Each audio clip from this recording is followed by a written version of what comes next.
السلام علیکم ورحمۃ اللہ وبرکاتہ۔ نحمدہ ونصلی علی رسولہ الکریم، اما بعد فاعوذ باللہ من الشیطان الرجیم، بسم اللہ الرحمن الرحیم۔ رب اشرح لی صدری ویسر لی امری واحلل عقدۃ من لسانی یفقہوا قولی۔ الحمدللہ، اللہ کے فضل و کرم سے ہم آج اپنے اس مجلس کا آغاز کر رہے ہیں۔ رمضان کا مہینہ، رمضان کے مہینے میں ہم دیکھتے ہیں کہ بہت سی چیزیں سیکھنا آسان ہو جاتی ہیں۔ آپ دیکھیں گے کہ اگر آپ کو چاند نہیں بھی نظر آیا نا، تو جیسے ہی وہ وقت آتا ہے نا، تو آپ کے دل پہ بوجھ کم ہو جاتا ہے اور خود بخود انسان کا دل کہتا ہے کوئی نیکی کا کام کرو، دل کی کیفیت بدلنا شروع ہو جاتی ہے۔ رسول اللہ صلی اللہ علیہ وسلم نے فرمایا، جب رمضان آتا ہے تو آسمان کے دروازے کھول دیے جاتے ہیں، جہنم کے دروازے بند کر دیے جاتے ہیں اور شیاطین قید کر دیے جاتے ہیں۔ تو اس کا مطلب یہ کہ جب اللہ تعالیٰ نے ہمارے لیے اتنی آسانیاں رکھی ہیں تو ہمیں اپنی تمام ایفرٹس کو میکسیمائز کرنا چاہیے۔ جتنا ہم اس سے فائدہ حاصل کر سکتے ہیں اتنا زیادہ ہمیں اس کی طرف توجہ دینی چاہیے کہ ہم اپنے رب کو راضی کرنے والے کام کریں۔ ہم شروع کرتے ہیں آج کا لیسن۔ ہم نے اس سفر میں اس دفعہ رمضان میں سورہ المومنون سے ہم شروع کر رہے ہیں، کیونکہ ہم تھوڑا سا ڈیٹیل میں ان صورتوں کو کریں گے۔ جو آج کل کے مسائل ہیں بہت سارے، ان کو سمجھنا بہت زیادہ ضروری ہے۔ سورہ المومنون، اس کو پڑھنا شروع کریں۔ آیت نمبر 1 سے 11 تک انشاءاللہ ہم کور کریں گے۔ قد افلح المومنون، یقیناً فلاح پا گئے ایمان لانے والے۔ کتنے پازیٹیو نوٹ پہ یہ سورت جو ہے یہ سٹارٹ ہو رہی ہے، اور اس میں ہمیں بتایا کیا جا رہا ہے کامیاب کون ہو گیا؟ جو ایمان لانے والا ہے۔ ایک روایت سے ہمیں پتہ چلتا ہے، عمر رضی اللہ عنہ کی روایت ہے، وہ کہتے ہیں کہ آپ صلی اللہ علیہ وسلم پر جب وحی نازل ہوتی تھی تو آپ کے چہرے کے پاس مکھی کی بن بناہٹ جیسی آواز آتی تھی، اور ایک دفعہ جب اس طرح وحی آئی تو قبلہ کی طرف منہ کر کے آپ صلی اللہ علیہ وسلم نے دعا کی، پھر فرمایا کہ مجھ پر یہ 10 آیات نازل ہوئی ہیں، جو ان پر عمل کرے گا وہ جنت میں داخل ہوگا، اور یہ آیات پڑھی۔ اسی طرح ایک اور حدیث سے ہمیں یہ بھی پتہ چلتا ہے، جو عائشہ رضی اللہ عنہا سے روایت ہے، وہ کہتی ہیں کہ جب ان سے رسول اللہ صلی اللہ علیہ وسلم کے خلق کے بارے میں، کیریکٹر کے بارے میں پوچھا گیا تو آپ نے کیا فرمایا تھا کہ آپ صلی اللہ علیہ وسلم کا کیریکٹر قرآن ہے، اور پھر اس کے بعد انہوں نے بھی یہ 10 آیات پڑھی تھی۔ یعنی اس کا مطلب ہے کہ ان 10 آیات میں اتنے امپورٹنٹ میسیجز ہیں جو ہم سب کی لائف کے لیے بہت زیادہ ضروری ہیں۔ سب سے پہلی بات کیا کہ قد، تحقیق، یعنی جو ہونے والا کام ہے۔ افلح المومنون، فلاح پا گئے مومن۔ اس کا بیسیکلی انداز یہ ہوتا ہے کہ یہ بات ثابت ہو گئی، یہ ہو کر رہنی ہے، یعنی اس میں کوئی شک نہیں ہے۔ جیسے ہم کہیں کہ ہم اپنے بچے کو کہتے ہیں بیٹا اگر تم پاس ہو گئے، اگر تم نے نمبر لے لیے، یا بچوں کو بھی اگر ہم کوئی چیز پرومس کرتے ہیں تو بچے اس طرح سے بات کر رہے ہوتے ہیں کہ اچھا یہ آپ مجھے یعنی دیں گے بھی کہ نہیں، آپ ویسے تو نہیں امی وعدے کر رہی، یہ ہوگا بھی کہ نہیں ہوگا۔ دنیا میں کتنے معاملات میں ہم جب اپنے لیے کوئی فیصلہ کرتے ہیں، کبھی وہ چیز ہو جاتی ہے اور کبھی نہیں ہوتی، تو ہمیشہ ایک شک کی کیفیت رہتی ہے ہمارے دل دماغ میں کہ یہ کام ہوگا کہ نہیں ہوگا۔ لیکن یہاں پہ جب کہا جا رہا ہے قد افلح المومنون، تو مقصد کہنے کا یہ ہے کہ اتنی یقینی بات ہے کہ یہ ہو کر رہنا ہے۔ There is no doubt about it۔ دماغ میں آپ نے سوچنا بھی نہیں ہے۔ جیسے آپ دیکھیں اس وقت ہمارا یوتھ اور بہت سے ایسے لوگ جو کہ اوور آل بھی دین پڑھنے والے ہیں، وہ ڈاؤٹ میں رہتے ہیں۔ وہ کہتے ہیں جو ہم کر رہے ہیں پتہ نہیں یہ ہوگا کہ نہیں، پتہ نہیں اس کا فائدہ ہوگا کہ نہیں، یہ تو نہیں کہ ہم اتنا کچھ کر رہے ہیں اور آگے جا کر کچھ بھی نہ ہو، وہاں پہ کوئی آخرت کی جزا سزا نہیں۔ میں نے تو جی اپنی زندگی میں کوئی جھوٹ نہیں بولا، لوگ جھوٹ بول کے اتنے فائدے حاصل کر رہے تھے، لوگ اتنا سمارٹلی سچویشنز کو دیکھ رہے تھے۔ کبھی کبھی ایسے دل میں خیال آ جاتا ہے، اور کچھ لوگوں کے تو بہت زیادہ آتا ہے، اس لیے وہ کہتے ہیں کہ پروف کریں، جنت کہاں ہے، جہنم کہاں ہے، پروف کریں، مجھے بتائیں گے تو پھر میں کروں۔ تو یہاں اللہ تعالیٰ چاہ رہے ہیں کہ ہم اپنے آپ کو یہ یقین دلا دیں کہ اگر ہم ایمان کی کیفیت کے ساتھ کوئی بھی کام کریں گے نا تو ہم کامیاب ہوں گے۔ یہ یقین ہمیں ہونا چاہیے کہ آپ کو پتہ ہے کہ ایک جملہ بولا جاتا ہے we create what we fear, کہ جب ہم کسی چیز کے بارے میں جس طرح سوچتے ہیں، جیسا گمان کرتے ہیں، وہ ویسا ہی ہو جاتا ہے. جس چیز سے ہم ڈرتے رہتے ہیں اور اس ڈر کی وجہ سے ہم بہت سے فیصلے نہیں کرتے، ایسے نہیں کرنا، ایسے نہیں کرنا، یہ نہ ہو جائے، یہ نہ ہو جائے، اکثر اوقات جب وہ ہوتا ہے تو ہم کیا کرتے ہیں، ہم اپنی عقل مندی کا اظہار کرتے ہیں. ہم کہتے ہیں دیکھا میں نے کہا تھا نا یہ ہو جائے گا، اور یہ ہو گیا. لیکن سائیکالوجسٹ اور جو مائنڈ ایکسپرٹس ہیں وہ یہ کہتے ہیں کہ آپ جس چیز سے ڈر رہے ہوتے ہیں نا، آپ نہ چاہتے ہوئے اس ڈائریکشن میں جانا شروع کر دیتے ہیں، کیونکہ آپ ڈر رہے ہیں، اور آپ ڈرتے ڈرتے آپ وہی کام کرنا شروع کر دیتے ہیں، وہی غلطیاں کرنی شروع کر دیتے ہیں، اور آپ اس ڈائریکشن میں چلے جاتے ہیں. تو قد افلح المومنون، سب سے پہلا فیصلہ ہم نے یہ کرنا ہے کہ جب ہم اللہ کا کوئی حکم پڑھیں گے، ایمان پہ اپنے کام کریں گے تو ہم فلاح پائیں گے، الٹیمیٹ سکسیس ہمیں ملے گی، ہمارا لاس نہیں ہو سکتا. اور فلاح کو ہم نے سمجھنا ہے. فلاح کا جو روٹ ورڈ ہے فا لام ہا، اس کا مطلب ہوتا ہے کسی چیز کو چیرنا پھاڑنا. جیسے کسان جو ہوتا ہے جب وہ زمین میں کوئی کام کرتا ہے تو اس کو پھاڑتا ہے. مفلح کہتے ہیں جو تکلیف اٹھا کر اپنی منزل کو پہنچ جاتا ہے. تو فلاح کو اس لیے الٹیمیٹ سکسیس کہا گیا ہے کہ جیسے ایک کسان ہوتا ہے وہ کیا کچھ کرتا ہے، پہلے زرخیز زمین رکھنے کے لیے سارے اسباب اختیار کرتا ہے، پھر وہاں پہ بیج لگاتا ہے، فصل لگاتا ہے اپنی، پھر اس فصل کی حفاظت کرتا ہے، ہر طرح کی حفاظت جو بھی ضرورت ہوتی ہے، اور اس کی دن رات کی وہ محنت ہوتی ہے. اور پھر ایک وقت آتا ہے کہ وہ اس فصل کو کاٹتا ہے، اور اس کو کتنا صبر چاہیے ہوتا ہے، اور کئی دفعہ کتنے ڈیزاسٹرس چیزیں اس کے ساتھ ہو جاتی ہیں، لیکن وہ ان کو لے کے چلتا رہتا ہے کہ یہ کام تو سارے کرنے ہیں. تو یہاں پہ اسی بات کو بتایا جا رہا ہے کہ دنیا اور آخرت کی کامیابی جو ہے یہ مل کر رہے گی. لیکن کیا ہے، فلاح کون پا گیا؟ المؤمنون، جو ایمان لانے والا ہے، جو مانے گا اس بات کو. ایمان جو ہے نا، ایمان کیا ہے؟ دیکھیں ہمارا جو دل ہوتا ہے نا، اس میں ہر وقت کوئی نہ کوئی جنگی کیفیت ہوتی ہے، میں یہ کروں یا میں نہ کروں، یہ ٹھیک ہے کہ نہیں ٹھیک ہے. تو ایمانیات جو ہے نا وہ ہمیں ٹھہراؤ دیتے ہیں، ہمیں ان مشکلات سے نکالتے ہیں. جب بھی آپ ایمانیات کی بات کریں گے تو کہنے کو وہ کوئی ایسی چیز نہیں ہے. مطلب کیا ہے ایمانیات؟ کیا ہوتے ہیں؟ اللہ پہ ایمان، فرشتوں پہ ایمان، رسولوں پہ ایمان، کتابوں پہ ایمان، آخرت پہ ایمان، جنت اور دوزخ پہ، قدر پہ. ٹھیک، لیکن یہ ایمانیات جو ہیں ہمارے لیے بہت ایک امپیکٹ رکھتے ہیں ہماری پریکٹیکل لائف میں، جن کو ہم سمجھیں. اور ہماری ٹریجڈی یہ ہے کہ بچپن سے ہم نے ایمانیات کے بارے میں پڑھا، لیکن جوانی تک اور آگے کی عمر تک بھی جب ہماری زندگی میں کوئی چیلنج آتا ہے نا تو ہم انہی ایمانیات پہ سوال اٹھاتے ہیں. ہم انہی میں سے کسی بات پہ کہتے ہیں کہ یہ ایسے کیوں ہو رہا ہے، اور یہ چیز اس طرح سے کیوں ہے، یا اگر ساری دنیا کسی اور طریقے سے کوئی کام کر رہی ہے تو میں کیسے کر لوں، میں کس طرح سے اپنے ان معاملات کو جیسے آپ چاہ رہے ہیں. جیسے گھروں میں بات ہوتی ہے، یوتھ ہے ہمارا، وہ کہتا ہے کہ آپ کو تو سمجھ ہی نہیں آ رہی، یو کی ناٹ انڈرسٹینڈ کہ ہمارے ارد گرد اس وقت کیا سینیریو ہے. تو سکسیس ہر ایک کو چاہیے. اللہ تعالیٰ نے ہمیں وائر کیا ہے سکسیس کے لیے. ہمارا دماغ ایسا ہے، اس کے اندر ریوارڈ سسٹم موجود ہے جو ہمیں بار بار یہ کریونگ دیتا ہے کہ تمہیں کامیاب ہونا چاہیے، تمہیں اپنے لیے تالیاں بجانی چاہیے، دنیا کو تمہاری تالیاں بجانی چاہیے، تمہیں سکون ملنا چاہیے، تمہیں فائدہ حاصل ہونا چاہیے.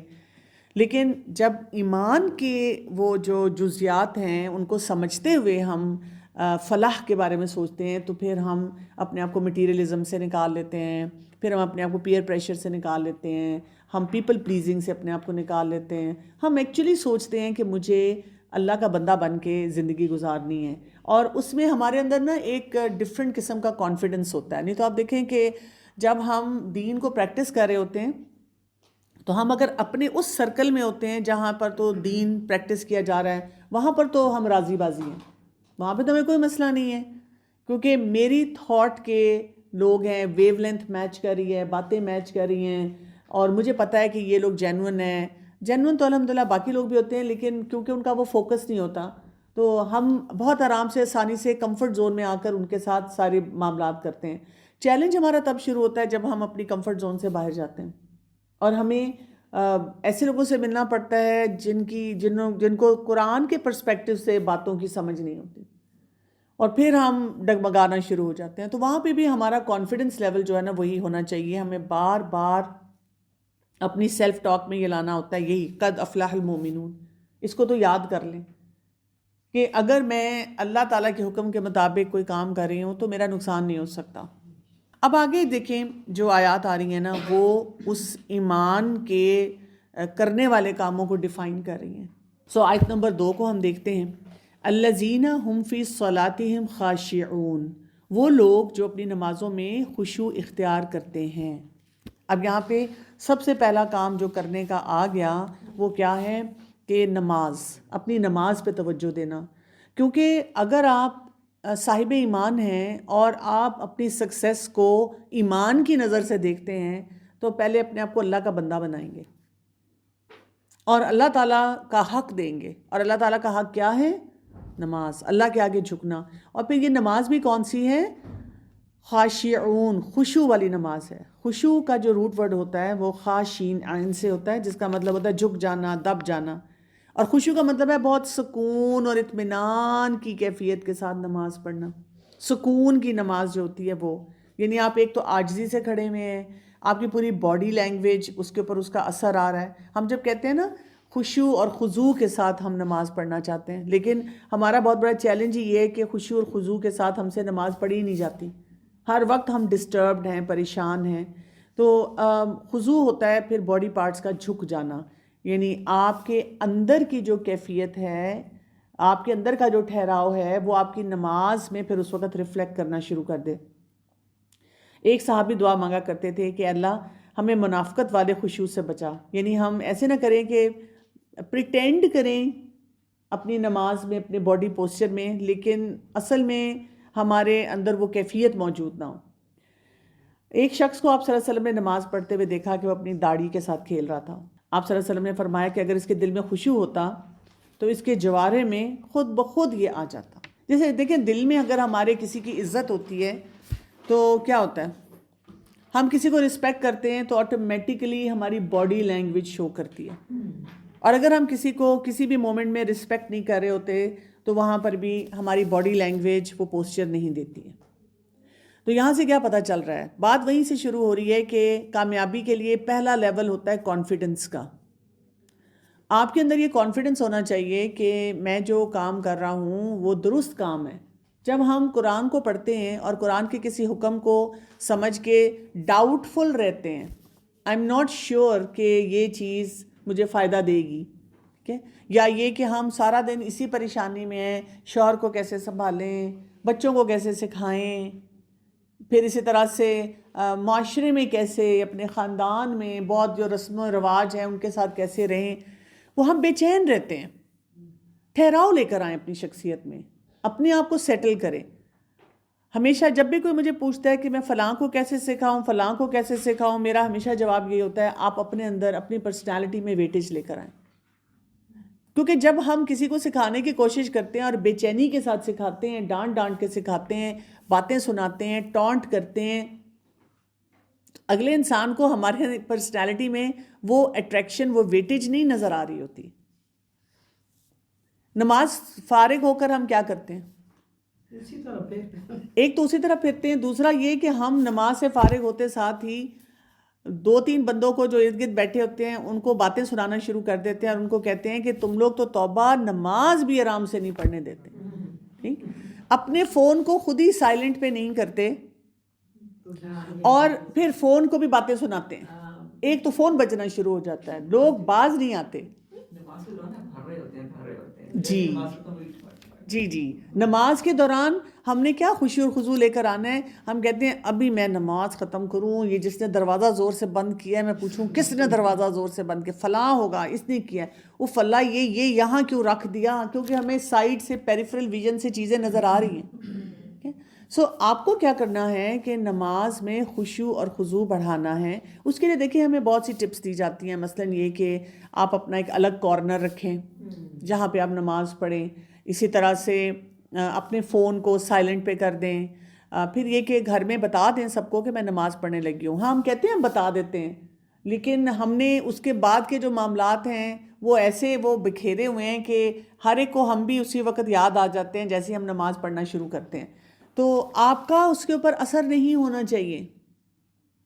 ہم کیوں اریٹیٹ ہوتے ہیں؟ اگر ایک انسان 6 دفعہ ہمارے پاس سے گزرا، ہم سے بات کرنے آیا، اور ہمیں اب اندر سے بے چینی شروع ہوگی کہ میں نماز پڑھ رہی ہوں لیکن پتہ نہیں اس نے کیا بات کرنی تھی اور میں جلدی جلدی ختم کروں، اور میں جب ختم کرتی ہوں اور وہ مجھے صرف یہ پوچھتے ہیں کہ فلاں چیز یہاں رکھنی تھی، یہ اٹھانا تھا، اور ہمیں اور غصہ آ جاتا ہے. ہم کہتے ہیں اتنی سی بات کے لیے تم نے اتنے چکر لگائے اور میرا سکون برباد کیا.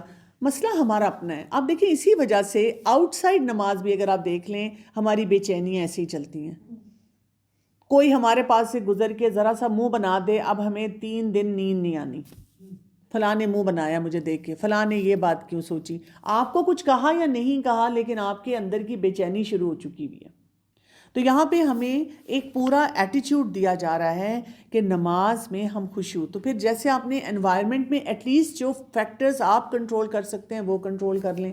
لباس اپنا ٹھیک پہنیں، اپنا جو آپ نے کور کرنا ہے ہیڈ، وہ یہ نہیں کہ دوپٹہ بار بار سلپ ہو رہا ہے اور آپ اسی سے پڑھتے چلے جا رہے ہیں. نماز کی چادر آج کل لوگ رکھ لیتے ہیں، وہ کر لیں. پھر اس کے بعد بھی آپ کے پاس کچھ ایسے فیکٹرز ہوں گے جو کنٹرول میں نہیں ہوں گے. جیسے چھوٹے بچے ہیں گھر میں، وہ چھلانگے لگاتے ہوئے آ جائیں گے اور وہ اپنی لڑائیاں شروع کر دیں گے. ایون کئی دفعہ ارد گرد اور لوگ بیٹھے ہوئے ہوتے ہیں، ان کو خیال نہیں ہوتا اور وہ اپنی باتیں کر رہے ہیں اور زور زور سے باتیں کر رہے ہیں. تو اب آپ کے اندر یہ ایک ایٹیچیوڈ ہونا چاہیے، آپ کو یہ طریقہ آنا چاہیے کہ اگر فزیکل انوائرمنٹ میں کوئی لوگ آپس میں کام کر بھی رہے ہیں، میں نے اپنے آپ کو ڈسکنیکٹ کرنا ہے ان سے.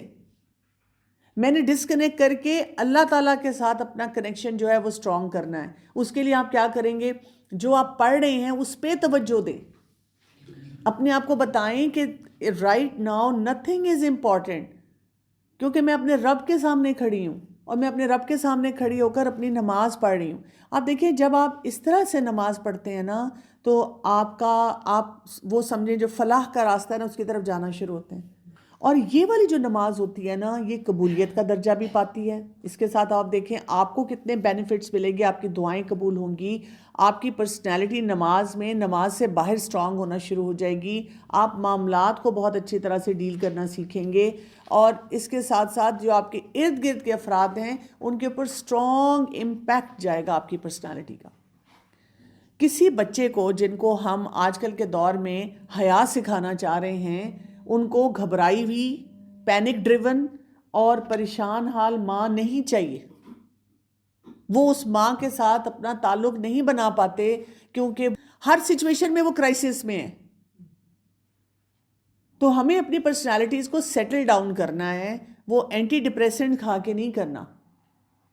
اپنی نماز کے خشوع کو، اپنے آپ کو آپ نے جو ہے نا اس میں بہتر بنانا ہے. ٹھیک، اور پھر فوکس کس پہ کرنا ہوتا ہے؟ جہاں سجدے کی جگہ ہوتی ہے، سجدے کی جگہ پہ فوکس کریں. اپنے آپ کو بار بار بتائیں میں اللہ کے سامنے کھڑی ہوں، مجھے اس وقت کوئی فرق ہے. باقی چیزیں کیا ہونی چاہیے؟ نوائزز ہونی چاہیے.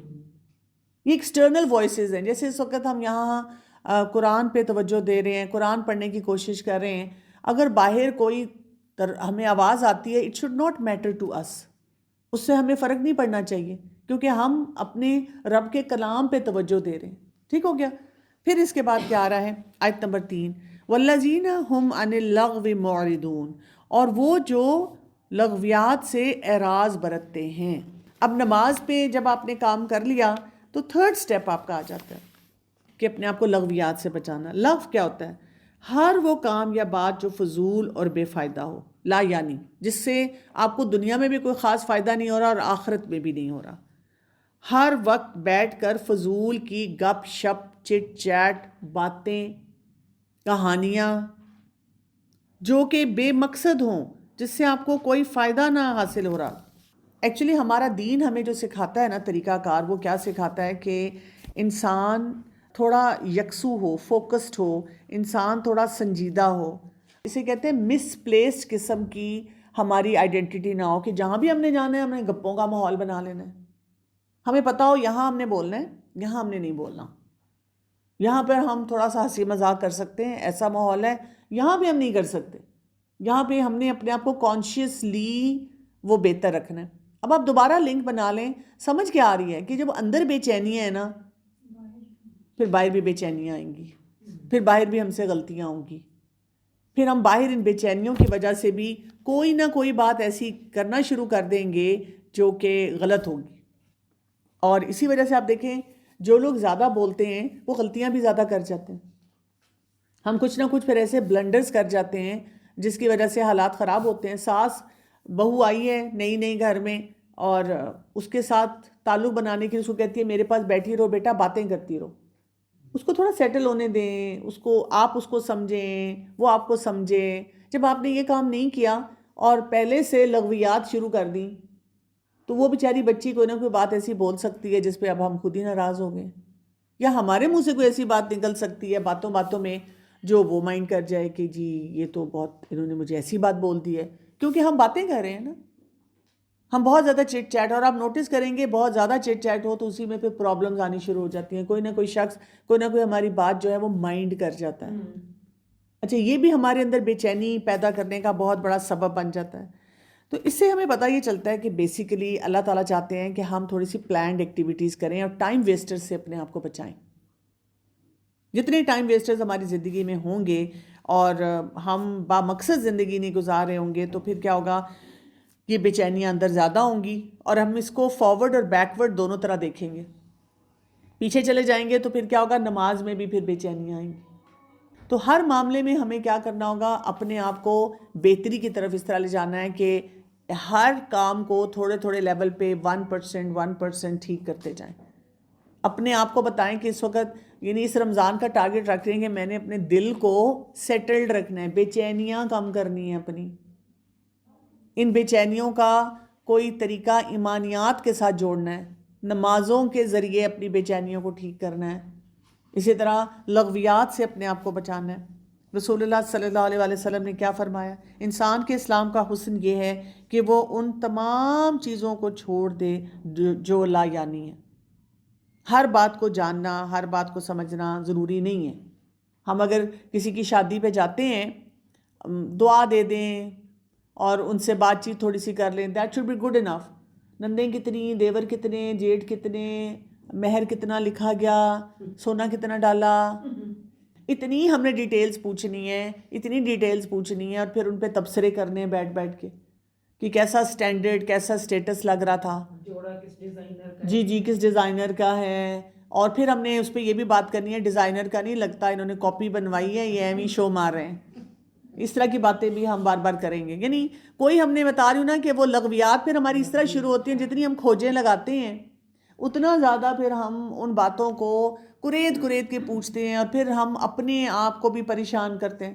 آپ دیکھیں آپ بہت زیادہ پوچھیں گے تو پھر گھر آ کے کہیں گے، اگر کوئی لغویات میں ٹھیک ہے تھوڑے بہت تو دیکھیں ہم بات چیت کرتے ہیں نا، لیکن اگر آپ نے بہت کرید کے پوچھ لیا اور کسی نے بتا دیا کہ میرے ہسبینڈ نے ابھی اینیورسری پہ مجھے یہ گفٹ دیا ہے، تو پھر آپ بتائیں اس کا ساتھ آپ کیا لغویات، کہاں شروع کریں گے لغویات؟ میرے ہسبینڈ نے نہیں دیا، اس کے ہو سکتا ہے اس کو کچھ بھی نہ کہیں لیکن گھر آ کے دیکھیں تو صحیح موڈ خراب ہوگا.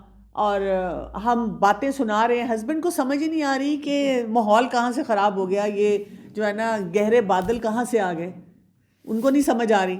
اب ہم انہیں کیا بتائیں کہ ہم ایک مجلس میں بیٹھ کے یہ باتیں سن کر آئے ہیں اور اب ہم ان باتوں پہ کس طرح سے چل رہے ہیں. ہمارے پاس ایکچولی کوئی کنسٹرکٹیو کرنے کا کام نہیں ہے، اس لیے ہم پھر یہی باتیں کرتے رہتے ہیں. ٹھیک ہے، اگر آپ کے پاس کوئی کنسٹرکٹیو کام ہوگا، کوئی آپ کسی پروجیکٹ کا حصہ ہوں گے، آپ کہیں کسی کے ساتھ کوئی ایسی ایکٹیویٹیز، مثلاً آپ بک ریڈر ہیں اچھے، تو آپ کہیں بیٹھیں گے تو آپ کوئی بکس کی ڈسکشن کریں گے. مثلاً آپ کہیں پہ والنٹیئر کرتے ہیں تو وہاں کے جو کام کر رہے ہیں اب آپ وہ باتیں کریں گے تو لوگوں کو بھی موقع ملے گا اس نیکی کے میں شامل ہونے کا. ٹھیک ہے، مثلاً آپ کچھ پڑھ رہے ہیں تو آپ اس کو بہتر بنائیں گے. اچھا آپ کوئی بزنس کر رہے ہیں، آپ گھر سے کوئی کھانا بنا کے لوگوں کو ڈیلیور کرتے ہیں تو آپ اس کے آئیڈیاز ڈسکس کریں گے. اب یہ لغویات نہیں ہوں گی. آپ جو ہے کوئی ڈریس ڈیزائننگ کرتے ہیں، خواتین کے لیے اچھے جی کپڑے آپ لباس بناتی ہیں، ڈیزائن کرتی ہیں، بڑے اکنامیکل طریقے سے کرتی ہیں، آپ اس پہ کوئی بات کر رہی ہیں تو کیا ہوگا، وہ آپ کی ساری ڈسکشن جو ہوگی وہ بڑی ہیلدی ہونا شروع ہو جائے گی، بڑی میچور ہونا شروع ہو جائے گی. آپ ایک دوسرے کی باتوں کو انجوائے کرنا شروع کر دیں گے. آپ کو بہت پروڈکٹیوٹی محسوس ہوگی کہ میں ایک اچھے طریقے سے اپنے لیے بھی کام کرتی ہوں اور لوگوں کو بھی میں بہت اچھی طرح سے جو ہے گائیڈ کرتی ہوں. تو بہت سے لوگ جو ہر وقت یہ شکایت کرتے رہتے ہیں کہ میرا نماز میں دل نہیں لگتا، تو ہمیں آؤٹ سائڈ نماز دیکھنا ہے کہ میری گفتگو کس طرح کی ہوتی ہے، میں کس طرح کی ایکٹیویٹیز میں اپنے آپ کو انگیج رکھنا شروع کرتی ہوں. پھر اس کے بعد دیکھیں کیا آ رہا ہے، وَالَّذِينَ هُمْ لِلزَّكَاةِ فَاعِلُونَ، آیت نمبر 4. اور وہ جو زکوٰۃ ادا کرنے والے ہیں. آپ کو یہ بات یاد رکھنی ہے کہ یہ جو صورت ہے نا، یہ مکی صورت ہے. تو مکی دور میں تو زکوٰۃ فرض نہیں ہوئی تھی. اس زمانے میں جب زکوٰۃ کا ذکر ہوتا تھا تو کیا مطلب تھا اس کا مطلب تھا کہ آپ نے کوئی پاک کرنے والا، تزکیہ کرنے والا کام کرنا ہے، کیونکہ زکوٰۃ کا روٹ ورڈ یہاں سے آتا ہے کہ کسی چیز کو عمدہ بنا دینا. تو آپ اپنے یعنی صدقات بڑھانے والے ہیں، اور آپ کون کون سی چیزوں سے صفائی ستھرائی کرنے والے ہیں. مال کی صفائی ستھرائی کیسے ہوگی، دل کی کیسے ہوگی، دماغ کی کیسے ہوگی. بیسیکلی یہاں تزکیہ کی بات کی جا رہی ہے کہ انسان کیسے اپنا تزکیہ جو ہے وہ کرے گا. اور ظاہر ہے اب اگر ہم آج کے دور میں دیکھیں، کیونکہ اب زکوٰۃ فرض ہے، تو ہمیں یہ بھی پتہ ہو کہ ہم لوگوں کے حقوق دینے والے ہیں، زکوٰۃ دینے والے، لوگوں کے حقوق نہ مارنے والے ہم ہوں. اور اگین وہی بات ہے کہ جب آپ کی پرسنالٹی سیٹلڈ ہوتی ہے، آپ کو اللہ پہ یقین ہوتا ہے، تو پھر ہمیں زکوٰۃ دینے بھی مشکل نہیں لگتی. اب اس سال زکوٰۃ دینے میں کیوں ہم اتنا ڈر رہے ہیں؟ ہم کہہ رہے ہیں سونا اتنا مہنگا ہو گیا، اب تو زکوٰۃ ہی بہت زیادہ ہوگی، اب کیا کریں؟ تو آپ دیکھیں کہ جب آپ کا یقین ہوتا ہے تو اللہ تعالیٰ نا آپ کو اس حساب سے دے بھی دیتا ہے، کیونکہ اتنا تھوڑا سا اماؤنٹ ہے جو ہم نے دینا ہوتا ہے. اللہ تعالیٰ وہ اسباب بھی پیدا کر دیتے ہیں. اور دوسرا یہ کہ ہم کیوں نہیں پورا سال تھوڑا تھوڑا کر کے سیو کرتے، اپنا الگ سے رکھتے. یہ چیز ہمارے لیے اہم ہونی چاہیے کہ ہم نے جب زکوٰۃ دینی ہے تو ہم اپنے لیے پورے سال کی پلاننگ کریں. جب ہم نے کیا کیا، وہ لغویات یہ بھی ہیں کہ جی ہم روتے دھوتے رہے، یہ نہیں وہ نہیں، دیکھو اس طرح نہیں. اور پھر جب وقت آیا، ہم نے کوئی اپنے لیے پلاننگ نہیں کی تھی، اس وقت ہم پھر حال بے حال ہو رہے ہیں. تو ہماری ڈسکشنز ایسی کیوں ہوتی ہیں؟ یعنی آپ دیکھیں ہم ہر ایک سے یہ مل کے پوچھتے ہیں، کوئی اچھی سی حدیث نہیں سناتے، کوئی اچھی آیت نہیں سناتے، پوچھتے روزہ لگ رہا ہے نہیں لگ رہا، آج لگ رہا ہے کل لگ رہا تھا، ٹائم ٹیبل بنایا ہوا ہے ہم نے، کس دن کتنا زیادہ لگا، اور کس دن میں نے کتنی سکنجوین پی، اور کتنا میں نے جو ہے نا بس پکوڑوں کے بغیر تو ہوتا نہیں ہے کوئی کام. ہم نے یہ لغویات بھی شروع کر دی ہیں. اور پھر زکوٰۃ کے لیے بھی ہم ہائے کر رہے ہیں. پھر تراویح کے لیے بھی ہم بتا رہے ہیں کہ میں کتنی تھک گئی ہوں، توبہ اتنی لمبی ہوتی ہے، میری تو آنکھیں بند ہو جاتی ہیں، مجھے تو نیند آنی شروع ہو جاتی ہے. یعنی کوئی جو روحانی پہلو ہیں جس سے ایمان ہمارا تر و تازہ ہوتا ہے، وہ باتیں نہیں ہماری ہوتی. پازیٹیو بات، ایمان بڑھانے والی بات وہ نہیں ہوتی. اب آپ تھوڑی دیر کے لیے پھر دوبارہ سوچیں. ہم کیونکہ اپنے لیے ہم سمجھتے ہیں ہم بہت سارے کام، اب ہماری زندگی گزر گئی، کچھ نہ کچھ کر لیے، ہم اب اپنی اگلی نسلوں کے لیے پریشان ہیں. ہم ان کو کچھ سکھانا چاہ رہے ہیں، ہم ان کو بتانا چاہ رہے ہیں، لیکن ان کے سامنے رول ماڈلز کیا کر رہے ہیں؟ ہم کوئی پازیٹیو امیج آف اسلام نہیں دے رہے، لیکن چاہتے ہیں کہ وہ اسلام کو فالو کریں. ہماری طرف سے کوئی ان کو پازیٹیو وائبز نہیں مل رہی ہوتی ہیں اسلام کی، سوائے شاید چند کام ہم کریں تو وہ اس سے اٹریکٹ ہو جائیں. ہم خود فیلئر سٹوریز کے ساتھ جگہ جگہ جا رہے ہیں، اور کہیں پہ ہمارے تعلقات کا مسئلہ ہے، کہیں ہماری اپنی ذات کی سٹرگل ہے. ہمارے جو بچے ہوتے ہیں وہ یہ سب چیزیں دیکھ رہے ہوتے ہیں، اور پھر ہم ان کو کہیں کہ بیٹا پردہ کر لو، بیٹا لینگویج ٹھیک کر لو، بیٹا نمازیں پڑھ لو، بیٹا یہ کر لو. تو ان کی ڈائریکٹ ایسوسیشن نہیں ڈیولپ ہوئی ہوتی. اس ٹائم پہ وہ صرف اپنے رول ماڈلز کو دیکھ رہے ہوتے ہیں، اور جب وہ رول ماڈلز کو دیکھتے ہیں تو وہ گھبرا جاتے ہیں. وہ کہتے ہیں کہ یہ تو بڑی ڈیفیکلٹ پکچر آ گئی ہے ہمارے سامنے، اور پھر ان کا دل نہیں چاہتا، پھر وہ پریشان ہونا شروع ہو جاتے ہیں، پھر وہ الجھنا شروع ہو جاتے ہیں. پھر اس کے بعد آیت نمبر 5 آ رہی ہے، والذین هم لفروجہم حافظون، اور وہ جو اپنی شرم گاہوں کی حفاظت کرنے والے ہیں. جب تک ہم اپنے بیسکس کو درست نہیں کرتے تو انسان اس لیول پہ نہیں آ سکتا کہ انسان اپنے آپ کو یہ بڑے بڑے حرام جو ہیں ان سے بچائے. اب آپ دیکھیں کہ خواہشات کا کنٹرول اور اپنے اندر اپنے دماغ اور دل کو سیٹل کرنا جو ہے نا، وہ آپ کو یہ حفاظت سکھاتا ہے کہ آپ نے اپنے آپ کو حرام ریلیشن شپ سے اور حرام خواہشات جتنی جس طرح کی ہوتی ہیں ان سب سے بچانا ہے. نہیں تو آج کل اگر آپ کسی کو کہتے ہیں کہ باہر نہیں جانا، آل گرلز انسٹیٹیوشن میں پڑھنا ہے، بوائز نے بھی جی صرف بوائز کی کلاسز میں جانا ہے، تو وہاں پہ بھی کتنے مسئلے شروع ہو جاتے ہیں. اور پھر آن لائن جو بچے ہیں ہمارے، وہ جہاں ان کا دل چاہتا ہے وہ چلے جاتے ہیں، جو ان کا دل چاہتا ہے اس میں کر لیتے ہیں. پورن ایڈکشن اتنی زیادہ ہو چکی ہوئی ہے بے تحاشا، اور ماں باپ کو اندازہ ہی نہیں ہے، کیونکہ ماں باپ نے تو کلی طور پہ جو انسٹاگرام اور ٹک ٹاک اور سوشل میڈیا اس کو حرام بنا دیا. اب ہمیں پتہ ہی نہیں ہے ہمارے بچے کیا کر رہے ہیں. اچھا میں یہ تو نہیں کہوں گی کہ آپ جا کر سب چیزیں دیکھنا شروع کر دیں، موویز دیکھنا شروع کر دیں اور ہر چیز کو اوپر رکھیں، لیکن کہیں نہ کہیں کوئی ہمارے سامنے نا ایسی باتیں آتی ہیں، ایسی ایکٹیویٹیز آتی ہیں جو ہمیں بتاتی رہتی ہیں. کوئی نہ کوئی سرویز آتے ہیں، کوئی نہ کوئی رائٹ اپس آتے ہیں، کوئی نہ کوئی ایکسپرٹس بتا رہے ہوتے ہیں، تو وہاں سے ہم ضرور نظر رکھیں کہ آج کل کے ماحول میں کیا کچھ ہو رہا ہے. اور بچوں پہ بھی پھر صحیح طرح سے نظر رکھنا. لڑکیوں پہ ہماری بڑی تیز گہری نظر ہے، لڑکوں پہ نہیں ہے، اور بہت سارے مسئلے جو ہیں وہ پھر ہمارے لڑکوں سے نکلتے چلے جا رہے ہیں، کیونکہ ہم نے لڑکوں کی تربیت ہی نہیں کی کسی بھی معاملے میں، اور وہ انڈیفرنٹ سے ہیں. اور پھر ہم نے صرف یہ بات کہہ کے اپنے آپ کو سیٹسفائی کر دیا ابا پہ کیا ہے، اس کے فادر بھی بالکل ایسے ہی ہے نا، اس لیے یہ ایسا ہے. لیکن ابا تو صبح جاتے تھے، رات کو آتے تھے، ہوتا تو وہ ماں کی گود میں تھا. ماں کی بے چینیاں جو ہیں انہوں نے اس کو یہی بے چینی سکھا دی، اور اب اس کو بچے کو نہیں سمجھ آئی اور وہ بھی غلط کاموں میں الجھنا شروع ہو گیا. تو اس سے یہ بھی سمجھ آتی ہے کہ ہم نے بچوں کو پیسفل طریقے سے ہینڈل کرنا ہے، اور پیسفل طریقے سے گھر میں دین کو پھیلانا ہے، اور اپنے اندر وہ سکون اور ٹھہراؤ لانا ہے. جب ہماری شخصیت میں وہ سکون اور ٹھہراؤ آئے گا تو یہ سائیکل جو چلے گا یہ بہت ہی بہترین ہوگا. پھر اس کے بعد آگے بات کیا کی جا رہی ہے، آیت نمبر 6 کو دیکھیں. الا علی ازواجہم، مگر اوپر اپنی بیویوں کے، او ما ملکت ایمانہم، یا جن کے مالک ہو ان کے دائیں ہاتھ، فإنہم غیر ملومین، تو بے شک نہیں کوئی ملامت ان پہ. تو بات یہ کہ جو اللہ تعالیٰ نے حلال ریلیشن شپ رکھ دیے، اگر جو کہ نکاح کے ذریعے کوئی اپنی خواہشات کو پورا کرتا ہے تو اس کے لیے برا نہیں ہے. لیکن یہ بات ہم نے یاد رکھنی ہے کہ اس میں بھی ہمیں کوئی نہ کوئی لمٹس جو ہیں وہ دی گئی ہیں. اور نکاح کے بارے میں رسول اللہ صلی اللہ علیہ وسلم نے کیا فرمایا، النکاح من سنتی، کہ نکاح میری سنت ہے. اور آج کل بہت سے ینگسٹرز کہتے ہیں I don't want to get married. سنت ہی ہے نا، فرض تو نہیں ہے نا. ہاں لیکن فرینڈز ہیں، فرینڈز، اور پوچھا جائے کہ بیٹا یہ میل فرینڈز کیوں ہیں، میرا نا ان کے ساتھ ڈفرینٹ طرح کا کلک ہے جو فیمیلز کے ساتھ نہیں ہو رہا. بات یہ کہ اندر سے تو اللہ تعالیٰ نے فطرت میں ہمیں یہ بنایا کہ ایک میل اور ایک فیمیل، انہوں نے اس ریلیشن شپ کے لیے ان کے اندر پھل جھڑیاں ہونی ہیں، ان کو یہ اٹریکشن ہونی ہے. لیکن کیونکہ ہمارا پورا سائیکل ہی اللاجیکل ہو گیا ہے، سائیکل ہمارا ایسا ہو گیا ہے کہ ہم بہت راستے سے ہٹے ہوئے ہیں، تو پھر جب ہم صحیح کام نہیں کر رہے نا تو یہ جو جتنی پرویژنز ہوتی ہیں ان کے راستے کھلنا شروع ہو جاتے ہیں.